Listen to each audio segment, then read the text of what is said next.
Hello, and welcome to my presentation for Module 2 on Global Trends in Organizations by Tonya Nicole Williams for CS 540 at the University of West Alabama.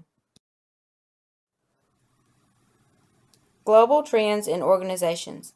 In order for any international business to maintain its customer acquisition rate and to progress in general, it must follow trends and adapt to new situations.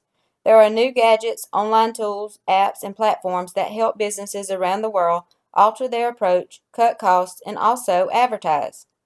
Being up to date helps businesses react on time and make necessary alterations before their competition and thus appear unique and more relevant.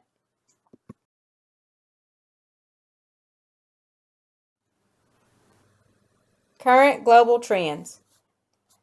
The first we're going to discuss is crowd-funded projects. One of the major trends in international business is, of course, crowdfunding. Before, when crowdfunding first started, Kickstarter was probably the most well-known platform for getting a project funded. Today, there are more online platforms that are readily available for this purpose, and this is good because users do not have to rely on only one website to get their project noticed or to get their project funded. A second global trend is the remote workforce. The remote workforce is another one of the global trends affecting international business. Due to the increased connectivity and more advanced methods of communication like video calls and webinars, we are now able to hire people who do not live on the same continent and pay them online. This is really good for small businesses because they have a wider talent pool to choose from and because they do not have to pay tax returns for the people who work in a different country. Another global trend is outsourcing administration. In addition to remote workers, there is one of the trends in the international business that is really similar. Today, you can find entire companies in the outsourcing business. In other words, instead of hiring someone to do your tax returns or any other administration work, you can put your faith into the hands of companies who are experts and have all the necessary tools to complete those tasks. This helps an organization save money that would go on to employing another worker and for purchasing the reliable software. Other services that are outsourced are graphic design for logos, web design, photo editing, and any other task that is necessary for an online presence and for establishing brand identity.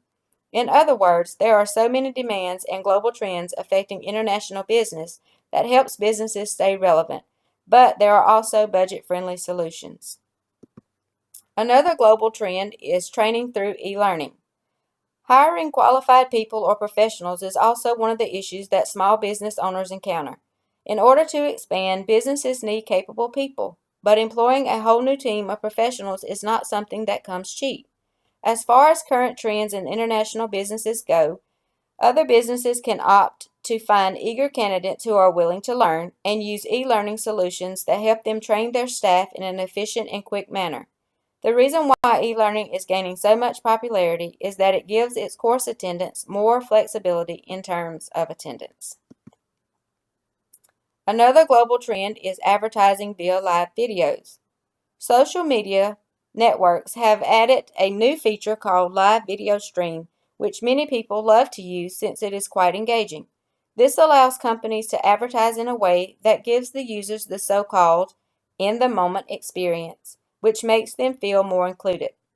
Another advantage of live video streaming is the question and answer video segments, which allow each viewer to participate in the show and help brand ambassadors bond with the user base, which in turn creates better brand loyalty. Another trend is augmented and virtual reality marketing and shopping. This type of immersive content is what users crave, and they love when providers create a more engaging and fun shopping experience by using current technologies. The reason why virtual shops are popular is that shoppers who live across the seas cannot access and experience the stores at the brick-and-mortar places while shopping. Multiculturalism and diversity. Globalization is a concept of uniformization, preferably following the Western model. Globalization seems to promote not separation, but exchange and interaction of different cultures. The definition of global diversity should encompass an understanding of the differences between countries and the international diversity of each country. A multicultural global workforce symbolizes a new way of thinking about diversity and inclusion efforts. An example of this is the McDonald's Corporation, which incorporates varying menus based on the location. Chicken nuggets in Thailand contain spices native to the country and offer a special dipping sauce for its customers. Diversity redefined. Even the term diversity needs to be redefined, whether it is linked with race and civil rights in the United States, languages and cultural subgroups in European countries, or other cultural nuances in Asian and Latin American countries. Diversity must encompass the innumerable differences found in the global workforce. For many organizations, the definition of global diversity should encompass an understanding of the differences between countries as well as the internal diversity of each country. The scope must be global, and knowledge about the country's customers, employees, and suppliers is essential. Support from top management and clearly communicating the business case for diversity and inclusion practices are also important. These challenges can exist from country to country or in cultural subgroups of one country. But with the right mix of diversity and inclusion practices, successful teams often avoid the groupthink that can plague homogeneous ones. With a shared mission and common set of values, diverse teams can develop better, more robust ideas and processes based on a variety of viewpoints. And with increased levels of innovation and an ability to attract top-level talent, global diversity is a competitive edge. So, what can a global organization do with diversity dynamics changing so rapidly? Here are some suggestions. To avoid any business consequences of an improperly managed diverse workforce, focus on inclusive efforts within an organization. In order to transform a business environment, inclusion practices must be embedded into an organization's bottom line and throughout its culture. Agree on a common definition of diversity that resonates within and outside a country's cultural frame of reference. Once the culture of an organization shifts from a narrowly defined identity to one of cultural inclusiveness, a sustainable and successful model of global diversity is achieved. What are global information systems? The Global Information System, or GIS, is the developing communications framework intended to eventually connect all telecommunications and computer networks worldwide. Sometimes called a network of networks, the GIS would eventually make all electronically stored or transmitted information accessible from anywhere on the planet.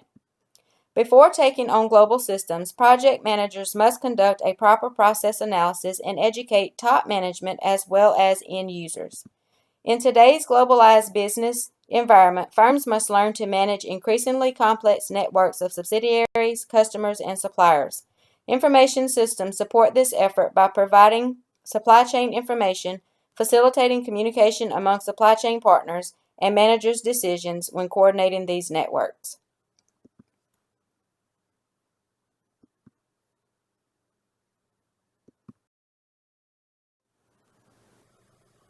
What should organizations do? They must support a diverse base of customers, users, products, languages, currencies, laws, privacy concerns, etc. Developing efficient, effective, and responsive information systems for multiple countries, differing cultures, and global e-business is an enormous task. Common data definitions are necessary for sharing information across international boundaries. An example of this is the word sale in the United States means an order booked in the United Kingdom. That same word sale in the United States means order scheduled in Germany and order produced in France.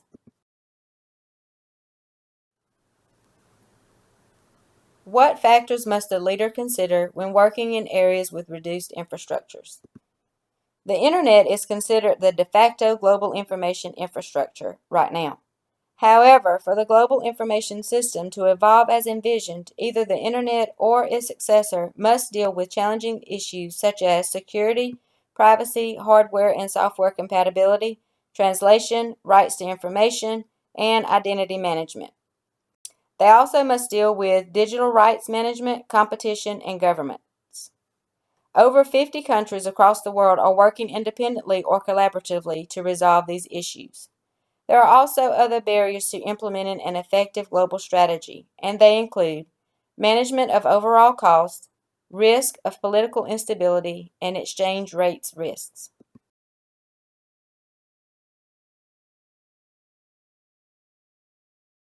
Must consider when working in areas with reduced infrastructures. The first is financial resources. Many countries do not have the money to acquire the necessary telecommunication systems. Next, there is the limited experience and limited knowledge. There is limited experience with the outside world and limited knowledge about other cultures. There's also language competencies, standards, and standards do not exist in all parts of the world. These standards that need to exist would accommodate new digital formats. Democracy. Some countries do not enjoy the freedom to share information with other countries. Privacy and security issues are becoming more complex and deserve resolution. There is also interoperability protocols. Currently, some countries do not have the means for effectively interconnecting with other telecommunication systems. There's also information infrastructure. Basically, the information infrastructure contains 4 components: software, hardware, physical or human resources, and data or information or knowledge. Unfortunately, some developing countries lack one or more of these components. There's also the issue of copyright. In the United States alone, copyright is a complex issue that has been compounded by online multimedia resources. The complexity intensifies when copyright laws from the different countries are considered in light of library cooperation. There's also the factor of vision. There remains a lack of understanding about the importance or value of information. Thus, there is some apprehension in some parts of the world about investing in the global information infrastructure. Another factor is planning skills. There is evidence that the global information infrastructure is in dire need of a strategic plan. If the global information system does not develop and follow strategic direction, it will obviously back into the future. And lastly is the information policy. A comprehensive global information policy is necessary for setting the direction for cooperation and collaboration in sharing library and other intellectual resources.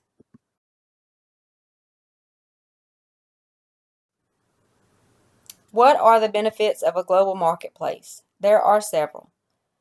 Economies of scale in production and distribution, lowering marketing costs, power and scope, consistency in brand image, the ability to leverage good ideas quickly and efficiently, uniformity of marketing practices, helping to establish relationships outside of the political arena, helping to encourage ancillary industries to be set up to cater for the needs of the global player, and benefits of e-marketing over traditional marketing.